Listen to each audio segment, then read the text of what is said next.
పెద్దింటి అల్లుడు సినిమాతో హీరోయిన్ గా తెలుగు ప్రేక్షకులకు పరిచయమైన నటి నగ్మ. తొలి సినిమాతోనే ఆమె నటనతో పాటు ఆమె అందానికి కూడా తెలుగు ప్రేక్షకులు దగ్గరయ్యారు. అలా తన మొదటి సినిమాతోనే గుర్తింపు తెచ్చుకున్నారు నగ్మ. ఆ సినిమా తరువాత తెలుగులో వరుసగా ఆఫర్లు వచ్చాయి. ఏడాదికి 5-6 సినిమాలు చేస్తూ టాప్ హీరోయిన్ల జాబితాలో చోటు దక్కించుకున్నారు. తెలుగులోనే కాకుండా హిందీ, కన్నడ, మలయాళ, భోజ్పురి, పంజాబీ, మరాఠీ భాషల్లోనూ నటించారు. హీరోయిన్ గా మంచి డిమాండ్ ఉన్న సమయంలోనే 20 ఏళ్ల క్రితమే తెలుగు సినిమాలకు దూరమయ్యారు. 2005లో రాజకీయాల్లో చేరారు. ఇక ఇటీవలే నగ్మ పెళ్లికి సిద్ధమైందన్నట్టుగా వార్తలు వచ్చాయి. గతంలోనూ క్రికెటర్లతో, నటులతోనూ అఫైర్లు ఉన్నట్టు ప్రచారం కూడా జరిగింది. ఈ నేపథ్యంలో నగ్మకు సంబంధించిన కొన్ని విషయాలను తెలుసుకుందాం. నగ్మ 1974 డిసెంబర్ 25న ముంబైలో పుట్టారు. నగ్మ అసలు పేరు నందిత అరవింద్ మొరార్జీ. తల్లిదండ్రులు సీమా ఖాజీ, అరవింద్ మొరార్జీ.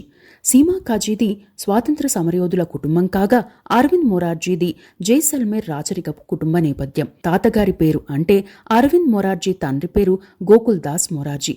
ఈయన షిప్పింగ్, టెక్స్టైల్స్, అగ్రికల్చర్, ఫార్మా రంగాల్లో పారిశ్రామికవేత్తగా గుర్తింపు ఉంది. ఇక నగ్మ తండ్రి అరవింద్ మొరార్జీ టైంలో ఈ కుటుంబం జైసల్మేర్ నుండి గుజరాత్లోని పోర్బందర్కు, ఆ తర్వాత ముంబైకి షిఫ్ట్ అయింది. నగ్మ తల్లిదండ్రులది ప్రేమ వివాహం, మతాంతర వివాహం కూడా. తల్లి సీమ ముస్లిం కాగా అరవింద్ హిందువు. వీరు ముంబైలో 1969లో వివాహం చేసుకున్నారు. అయితే నగ్మ చిన్న వయసు ఉన్నప్పుడే తల్లిదండ్రులు విడిపోయారు. నగ్మకు తండ్రితో ఎక్కువగా అటాచ్మెంట్ ఉన్నా తల్లితోనే ఉండేవారు నగ్మ. అరవింద్ మొరార్జీతో విడిపోయిన కొంతకాలానికి సీమా ఖాజీ సినిమా నిర్మాత అయిన చంద్రసదన్ ని రెండో వివాహం చేసుకున్నారు. వీరికి 2 కుమార్తెలు. వారు జ్యోతిక, రోష్ని. రోష్ని అసలు పేరు రాధిక. నగ్మ ముంబైలోని మౌంట్ మేరీ కాన్వెంట్ స్కూల్లో చదివారు. ముంబై యూనివర్సిటీ పరిధిలోనే నేషనల్ కాలేజ్ నుండి బీకాం గ్రాడ్యుయేషన్ ను పూర్తి చేశారు. నగ్మ సినిమాల్లోకి ఎలా వచ్చారు అనే అంశానికి వస్తే, నగ్మను హీరోయిన్ ని చేయాలని అనుకునేవారు తల్లి. నగ్మ మారుతండ్రి చంద్రసదన్ అప్పటికే నిర్మాత. నగ్మను అప్పుడప్పుడు సినిమా షూటింగ్లకు తీసుకెళ్లేవారు. దీంతో నగ్మకు కూడా యాక్టింగ్ అంటే ఇంట్రెస్ట్ కలిగింది. ఇక చంద్రసదన్ నిర్మాత అయినప్పటికీ ఈయన ప్రొడ్యూస్ చేసిన సినిమాలు వరుసగా ఫ్లాప్ అయ్యాయి. దీంతో ఆర్థికంగా నష్టం వచ్చింది. సొంతంగా సినిమాను ప్రొడ్యూస్ చేసే పరిస్థితి లేదు. అప్పటికి నగ్మ వయస్సు 13 ఏళ్లు. దీంతో పలువురు దర్శక నిర్మాతలకు పరిచయం చేసి నగ్మకు సినిమాలో ఏదైనా క్యారెక్టర్ ఇవ్వండి అని అడిగేవారట. అయితే నగ్మ వయసు చాలా చిన్నదని, కొన్ని సంవత్సరాలు ఆగాలని చెప్పేవారు నిర్మాతలు. ఈ విషయంపై గతంలో పలు కామెంట్లు ప్రచారంలోకి వచ్చాయి. నగ్మని ఎలాగైనా హీరోయిన్ గా చేయాలని భావించి ఫిజికల్ గా, పర్సనాలిటీలో మార్పులు రావాలనే ఉద్దేశంతో హార్మోన్ ఇంజెక్షన్లను వేయించారని కూడా ప్రచారం జరిగింది. ఈ విషయంపై వాస్తవం ఏంటి అనేది తెలీదు. అదే టైంలో బాలీవుడ్ పైన పలు కామెంట్లు వినిపించేవి. అప్పట్లో బాలీవుడ్ పై మాఫియా ప్రభావం ఎక్కువగా ఉండేదని టాక్ ఉంది కూడా. ఆ టైంలోనే కొందరు సహకారం తీసుకున్నారని కూడా చెబుతారు. ఆ టైంలోనే 1990లో దీపక్ శివదసాని దర్శకత్వంలో జావేద్ సిద్దికీ కథతో సల్మాన్ ఖాన్ హీరోగా చేస్తున్న సినిమాకి కొత్త హీరోయిన్ కోసం సెలక్షన్స్ జరుగుతున్నాయి. ఆ సెలక్షన్స్ కి వెళ్లారు నగ్మ.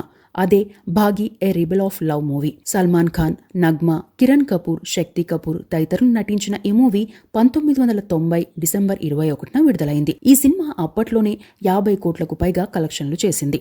అప్పటికే హీరోయిన్ దివ్యభారత్తో మంచి స్నేహం ఉంది. ఆమెకు కూడా తెలుగులో వరుస అవకాశాలు వచ్చాయి. అదే టైంలో నగ్మకు కూడా తెలుగులో పెద్దింటి అల్లుడు సినిమాలో ఛాన్స్ వచ్చింది. ఈ మూవీలో గీత పాత్రలో నటించారు నగ్మ. శరత్ డైరెక్షన్లో సుమన్, మోహన్ బాబు, వాణిశ్రీ తదితరులు నటించిన ఈ మూవీకి రాజ్ కోటి సంగీతం అందించారు. హిందీలో వచ్చిన ప్రొఫెసర్ మూవీకి రీమేక్ ఈ సినిమా. ఆ సినిమాతోనే తన నటనతో మంచి గుర్తింపు తెచ్చుకున్నారు నగ్మ. ఈ సినిమాలో తాను ప్రత్యేక పాత్ర చేస్తానని మోహన్ బాబు ఏరికోరి నటించారు కూడా. అదే ఏడాది విబి రాజేంద్ర ప్రసాద్ గారి జగపతి ఆర్ట్స్ బ్యానర్ పై అన్నపూర్ణ స్టూడియోస్ డిస్ట్రిబ్యూటర్గా నాగార్జున హీరోగా వచ్చిన కిల్లర్ సినిమాలో నటించారు. ఆ సినిమా కూడా హిట్ అయింది. ఆ తరువాత చిరంజీవి హీరోగా వచ్చిన ఘరానా మొగుడు సినిమాలో నటించారు. ఈ సినిమాలో ఉమాదేవి పాత్రలో తన నటనతో మెప్పించి అలరించారు. బెస్ట్ యాక్ట్రెస్ గా ఫిల్మ్ఫేర్ కి నామినేట్ అయ్యారు కూడా. కె రాఘవేంద్రరావు డైరెక్షన్లో వచ్చిన ఈ సినిమాలో చిరంజీవి, నగ్మ, వాణి విశ్వనాథ్, రావు గోపాలరావు, కైకాల సత్యనారాయణ, బ్రహ్మానందం తదితరులు నటించారు. అప్పట్లోనే ఈ మూవీ తొలి వారం రోజుల్లోనే 1.5 కోటి వసూలు చేసింది. బాక్సాఫీస్ వద్ద మొత్తం 10 కోట్ల షేర్ వసూలు చేసింది. బెస్ట్ ఫిల్మ్గా ఫిల్మ్ఫేర్ అవార్డు కూడా అందుకుంది. ఈ మూవీలో తలపొగరు గల వ్యక్తిగా ఉమాదేవి పాత్రలో నగ్మా నటించగా, సాధారణ ఉద్యోగిగా మంచి వ్యక్తిగా రాజు పాత్రలో చిరంజీవి నటించారు. అప్పటి నుండి తెలుగుతో పాటు హిందీలోనూ వరుస అవకాశాలు వచ్చాయి. హిందీలో బేవఫా సే వఫా, దిల్వాలే కభీ నా హారే, పోలీస్ ఔర్ ముజ్రిమ్, ఏ తేరా ఘర్ ఏ మేరా ఘర్ లో నటించారు. బాలకృష్ణ హీరోగా కె రాఘవేంద్రరావు డైరెక్షన్లో వచ్చిన అశ్వమేధం సినిమాలో మీనాతో కలిసి నటించారు. మేజర్ చంద్రకాంత్, వారసుడు, కొండపల్లి రాజా, అల్లరి అల్లుడు, రెండిళ్ల పూజారి సినిమాలో నటించిన నగ్మా 1993లో Chinese Mandarin movie green snake లో నటించారు. ఇక Mugguru Monagallu, super police, gang master, ఆవేశంలో నటించగా తొలిసారిగా తమిళ మూవీ కథలంలో నటించారు. ఈ మూవీకి ఫిల్మ్ఫేర్ కు నామినేట్ అయ్యారు. ఇక రజనీకాంత్తో భాషా సినిమా ద్వారా తమిళ ప్రేక్షకులకు మరింత దగ్గరయ్యారు. రిక్షావోడు సినిమాలో చిరంజీవితో కలిసి మరోసారి నటించారు. ఈ మూవీలో మొదట సౌందర్య ఆమనీలను అనుకున్నారు. ఆ తరువాత డైరెక్టర్ మారడంతో ఆమని ప్లేస్ లో నగ్మా నటించారు. 1995లో శోభన్ బాబు గారితో అడవిదొర సినిమాలో నటించారు నగ్మా. పోసాని కృష్ణమురళి కథరాయగా కె సదాశివరావు డైరెక్షన్ లో ఈ మూవీ వచ్చింది. ఆ మూవీలో శోభన్ బాబు, సురభి, నగ్మా, బ్రహ్మానందం తదితరులు నటించారు. ఈ మూవీలో సీన్ల కోసం చైనా సరిహద్దులకు వెళ్లింది చిత్రం యూనిట్. అయితే ఓ రోజు నగ్మాతో సీన్లను షూట్ చేయాల్సి ఉంది. సెట్ కు నగ్మా లేట్ గా వచ్చారు.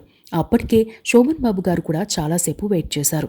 నగ్మా వచ్చాక నిర్మాత అడిగిన ప్రశ్నకు నగ్మా చాలా క్యాజువల్ గా సమాధానం చెప్పారట. పక్కనే ఉన్న శోభన్ బాబు గారికి చాలా కోపం వచ్చింది.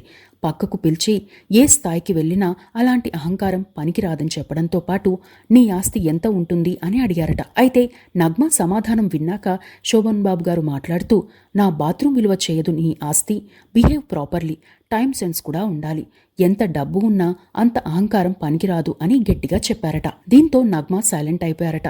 అప్పటి నుండి సినిమా షూటింగ్ కి చెప్పిన సమయానికి వచ్చేసేవారు నగ్మా. ఇక తెలుగులో సూర్యపుత్రుడు సినిమా నగ్మా హీరోయిన్ గా చేసిన చివరి సినిమా. తరువాత మలయాళం, కన్నడలో ఆఫర్లు వచ్చాయి. తెలుగులో పెద్దగా నటించలేదు. 2005లో వచ్చిన దుల్హా మిలాల్ దిల్దాస్ అనే భోజ్పురి సినిమాకు గాను బెస్ట్ యాక్ట్రెస్ గా ఫిల్మ్ఫేర్ అవార్డు అందుకున్నారు. వరుసగా భోజ్పురి సినిమాల్లో నటించారు. గంగా సినిమా కూడా ఉత్తమ నటిగా ఫిల్మ్ఫేర్ అవార్డు అందుకున్నారు. తెలుగులో జూనియర్ ఎన్టీఆర్, ఆర్తి అగర్వాల్ నటించిన అల్లరి రాముడు సినిమాలో క్యారెక్టర్ రోల్ చేశారు. ఇక తన కెరీర్లో 2008లో వచ్చిన భోజ్పురి సినిమా తేలా నంబర్ 501లో నగ్మా చివరిసారిగా నటించారు. నగ్మా రాజకీయ జీవితం విషయానికి వస్తే సినిమాల్లో ఉండగానే 2004లో బీజేపీ నుండి హైదరాబాద్ ఎంపీ క్యాండిడేట్ గా పోటీ చేస్తారన్న ప్రచారం జరిగింది. అయితే ఆ ఎన్నికల్లో ఏపీలో కాంగ్రెస్ తరపున ప్రచారం చేశారు నగ్మా. తాను రాజీవ్ గాంధీపై ఉన్న అభిమానంతో కాంగ్రెస్ కు మద్దతు ఇచ్చానని చెప్పారు. 2014లో ఉత్తరప్రదేశ్లోని మీరట్ లోక్సభ స్థానం నుండి ఎంపీ క్యాండిడేట్ గా పోటీ చేశారు. ఆ ఎన్నికల్లో ఆమెకు 42,911 ఓట్లు వచ్చాయి. డిపాజిట్ కూడా కోల్పోయారు నగ్మా. ప్రస్తుతం ఆల్ ఇండియా మహిళా కాంగ్రెస్ జనరల్ సెక్రటరీగా ఉన్నారు. 2005 సమయంలోనే నగ్మా క్రైస్తవంలోకి మారారు. ఓ ఇంటర్వ్యూలో నగ్మా మాట్లాడుతూ, నా తల్లి ముస్లిం, తండ్రి హిందువు, అన్ని మతాలపై నాకు గౌరవం ఉంది. అయితే నేను స్కూల్ టైం నుండి జీసస్ ప్రేమను ఆరాధించడం మొదలుపెట్టాను. అందుకే క్రైస్తవంలోకి మారాను అని చెప్పారు. గతంలో ఆర్ట్ ఆఫ్ లివింగ్ ను కూడా ప్రచారం చేశారు. ఆచార్య రజనీష్ బుక్స్ ని ఎక్కువగా చదివేవారు. తాను ఆర్ట్ ఆఫ్ లివింగ్ లో బ్రీతింగ్ టెక్నిక్ ని బాగా ఇష్టపడతానని, అయితే కొన్ని అంశాల్లో కొంచెం ఇబ్బంది అనిపించిందని ఓ ఇంటర్వ్యూలో వ్యాఖ్యానించారు నగ్మా. నగ్మా పర్సనల్ లైఫ్ విషయానికి వస్తే సినిమాల్లో ఉండగానే టెక్స్టైల్ వ్యాపారంలోకి అడుగుపెట్టారు. ఆ బిజినెస్ సక్సెస్ఫుల్ గా రన్ అవుతున్న సమయంలో తండ్రి అరవింద్ మొరార్జీకి అనారోగ్యం తలెత్తింది. దీంతో బిజినెస్ చూసుకోవడం కష్టమై ఆ బిజినెస్ ను క్లోజ్ చేశారు. తండ్రిని దగ్గరుండి చూసుకున్నారు. 2005లో ఆయన కన్నుమూశారు. 9 భాషలు మాట్లాడతారు నగ్మా. 2009లో ఓ ఇంటర్వ్యూలో రిలేషన్షిప్ పుకార్లపై మాట్లాడుతూ, ఎవరైనా తన సహనటులతో మంచి బంధాన్ని కలిగి ఉంటే ఏమవుతుంది? రియల్ లైఫ్ లో మేము భర్త, భార్య లేదా ప్రేమికులుగా నటిస్తాము. కెమెరా లేనప్పుడు కూడా ఒకరితో మరొకరికి మంచి రిలేషన్ ఉండడంలో తప్పేముంది అని చెప్పుకొచ్చారు. అప్పట్లో సౌరవ్ గంగూలీతోనూ అఫైర్ నడిచినట్టు వార్తలు వచ్చాయి. ఆ తర్వాత గంగూలీ భార్య డోనాకు ఆ విషయం తెలియడంతో ఆ రిలేషన్ బ్రేక్ అయిందని చెబుతారు. ఇక నటుడు శరత్ కుమార్ తో కొన్నాళ్ళు రిలేషన్షిప్ లో ఉన్నట్లు వార్తలు వచ్చాయి. శరత్ కుమార్ తన భార్యకు విడాకులు ఇవ్వడానికి ఈ అంశం కూడా ఒక కారణమని చెబుతారు. ఆ తరువాత శరత్ కుమార్ రాధికను వివాహం చేసుకున్నారు. అప్పట్లో కొన్ని వివాదాలు తలెత్తాయని, నగ్మా కూడా వేరే ప్రాంతానికి పారిపోవాల్సి వచ్చిందని కూడా వార్తలు వచ్చాయి. భోజ్పురి నటులు మనోజ్ తివారీ, రవికిషన్ సింగ్లతోనూ రిలేషన్షిప్ లో ఉన్నట్లు ప్రచారం జరిగింది. అప్పటికే వీరికి వివాహాలు అయినా నగ్మా ఆ అఫైర్లు కొనసాగించారని కూడా చెబుతారు. అప్పట్లో రవికిషన్ తో అఫైర్ పై పెద్ద ఎత్తునే ప్రచారం జరిగింది. దీనిపై రవికిషన్ కూడా పరోక్షంగా స్పందించారు. ఆ ప్రచారాన్ని ఖండించారు. తాను నగ్మ మంచి స్నేహితులమని, చాలా సినిమాల్లో కలిసి నటించామని చెప్పారు. తాను తన భార్య అయిన ప్రీతి శుక్లాను చాలా గౌరవిస్తానని, అదే సమయంలో భయపడతానని కూడా చెప్పారు. నా దగ్గర డబ్బులు లేనప్పటి నుండి ప్రీతి శుక్లా తనతోనే ఉందని, ఆమె సహకారంతోనే నేను ఈ స్థాయికి వచ్చానని చెప్పారు రవికిషన్. మరికొన్ని విషయాలకు వస్తే, తాను సాయం చేసిన విషయం బయటకు చెప్పాల్సిన అవసరం లేదని ఓ ఇంటర్వ్యూలో చెప్పారు నగ్మ. తాను ఈ రోజు చేసిన సాయం 10 రోజులు ఆగాక తనకు గుర్తుండదని చెప్పారు. టీఎస్ఆర్ అవార్డులకు జ్యూరీగా ఉన్నారు. నేషనల్ ఫిల్మ్ అవార్డ్ ప్యానెల్ కూడా జ్యూరీ మెంబర్ గా వ్యవహరించారు. TSR lifetime achievement award కూడా అందుకున్నారు. Jammu Kashmir all India women Congress incharge గా కూడా వ్యవహరించారు. 2003 ఎన్నికల్లో స్టార్ క్యాంపెయినర్ గా ఏపీలోనే దాదాపు 115 సభలకు హాజరయ్యారు నగ్మ. తాను లైఫ్ లో ఏది సంతృప్తినిస్తుందో అదే చేస్తానని, ఎవరికి వివరణ ఇవ్వాల్సిన అవసరం లేదని ఓ ఇంటర్వ్యూలో వ్యాఖ్యానించారు. తన పెళ్లి ఎప్పుడు జరగాలని రాసిపెట్టి ఉందో అప్పుడు జరుగుతుందని అన్నారు. గతంలో అలా వైకుంఠపురం సినిమాలో నగ్మ నటిస్తున్నారనే వార్తలు వచ్చాయి. అయితే ఆ సినిమాలో టబు నటించారు. తన సిస్టర్స్ తో తనకు ఇప్పటికీ మంచి అనుబంధం ఉందని వ్యాఖ్యానించారు. తాను సినిమాల్లో స్టిల్స్ కోసమే ఫోజులిచ్చానని, రియల్ లైఫ్ లో తనకు అలాంటిది రాదని, నా కోసం నేను బతుకుతున్నాను అని తాను ఆలోచిస్తానని, వేరే వారి కోసం త్యాగాలు చేశానని చెప్పే అలవాట్లేదని చెప్పారు నగ్మ. ఇవి నగ్మకు సంబంధించిన అంశాలు.